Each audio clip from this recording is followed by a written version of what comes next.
ভাইরা আমার, বাবার আমার, ভাতের থেকে ওষুধ খায় বেশি। দেখবেন আপনি চাল ডালের দাম বাড়লে ধর্মভঙ্গ শুরু হয়ে যায়।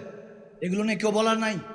আজকালকে আপনি ওষুধ ফার্মেসিতে যান, 1 পয়সা কমানোর কোনো সিস্টেম নেই। এগুলো কে নির্ধারিত করছে, কে আমাদেরকে কন্ট্রোল করছে, এগুলো আপনাকে আমাকে বুঝতে হবে। আমরা স্বর্ণ গণা দিয়ে, আমরা স্বর্ণর মোহর দিয়ে লেনাদেনা আমার কামলিওয়ালা নবী শিখিয়েছেন। আস্তে আস্তে সেটা কাগজ, তামা রূপা শেষ করে কাগজ, কাগজ থেকে এখন এটিএম, এখন এটিএম শেষ সংখ্যা, ওই বিকাশ নগদ। আওয়াজ নাই কি মুসলমান? কথা বুঝেন নাই?